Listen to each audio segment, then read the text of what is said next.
Hello everyone, this is Pleader Tiwari. I am here with you to discuss on the subject Code of Civil Procedure 1908. The topic for today's discussion is interpleader suit. So, in this lecture, I will be dealing with the introduction, meaning and object of interpleader suit, the conditions for applicability of section 88, the procedure at first hearing, and by whom an interpleader suit cannot be instituted. Let's start with introduction. Interpleader suit generally means a litigation between the defendants. Section 88 and Order 35 Code of Civil Procedure 1908 contains the detailed procedure regarding interpleader suit. Now the meaning of interpleader suit. Interpleader means a proceeding devised to enable a person, if the same debt, duty or thing is claimed adversely by two or more parties, to compel them to litigate the right or title between themselves and thereby to relieve himself from the suit which they might otherwise bring against them. In very simple language, it can be said that an interpleader suit is one in which the real dispute is not between the plaintiff and defendant, but between the defendants who interplead against each other. Now the object of interpleader suit. The object of an interpleader suit is to have the claims of the revival claimants adjudicated. It is a process whereby the plaintiff calls upon the rival claimants to appear before the court and have their respective claims decided. What the plaintiff will get of the decision in such a suit affords an identity to the plaintiff on the payment of money or the delivery of property to the person whose claim has been upheld by the court. Now the relevant provisions.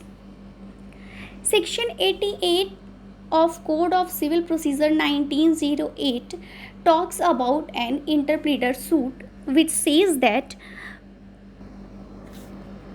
where two or more persons claim adversely to one another the same debts, sum of money or other property, movable or immovable, from another person who claims no interest therein other than for charges or cost, and who is ready to pay or deliver it to the rightful claimant, such other person may institute a suit of interpleader against all the claimants for the purpose of obtaining a decision as to the person to whom the payment or delivery shall be made, and of obtaining identity for himself. So, from the above provisions, it can be said that an interpleader suit is basically a litigation between the defendants and the plaintiff. The plaintiff here means the person who is filing an interpleader suit claims no interest in the property, and he is ready and willing to deliver or pay the sum of money or deliver the property to the rightful or real owner of such property.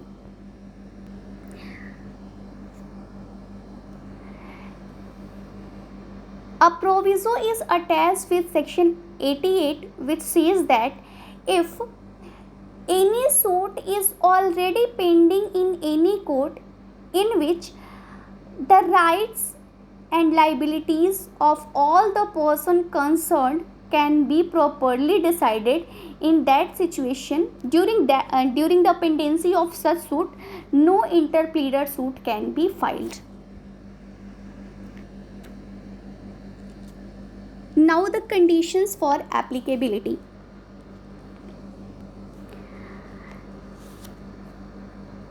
Firstly, there must be debt, sum of money or other property, movable or immovable. Secondly, the two or more person must be claiming above things adversely to each other. Thirdly, the person from whom the above things are claimed has no interest in the property other than the charges or costs. The person from whom the things are claimed is willing and ready to pay or deliver the things to its rightful owner.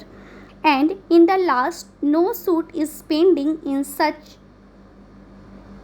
which the rights of all the parties can properly be decided. So, these are the essential conditions for applicability of section 88. Now the procedure at first hearing.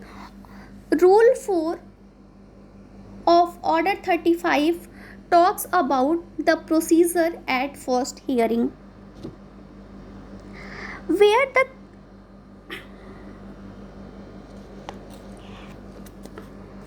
at the first hearing, the court may declare that the plaintiff is discharged from all the liabilities to the defendants in respect of the things claimed, award him of his cost and dismiss him from the suit, or if the justice or convenience so required, retain all the parties until the final disposal of the suit.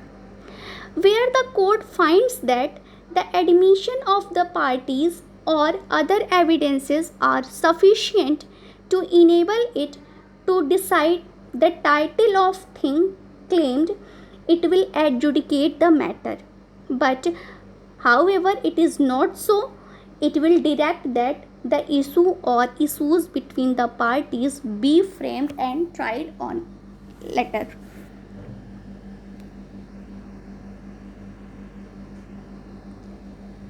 Now, who cannot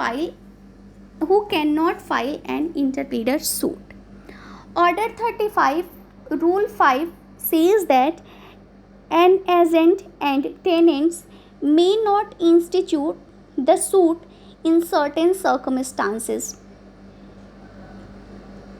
An agent cannot sue his principal or a tenant his landlord for the purpose of compelling them to interplead with any person other than person making claim through such principals or landlords. The reason for this rule seems to be that ordinarily an agent cannot dispute the title of his principal, so also a tenant cannot dispute the title of his landlord during the subsistence of the tenancy or agency. Thank you.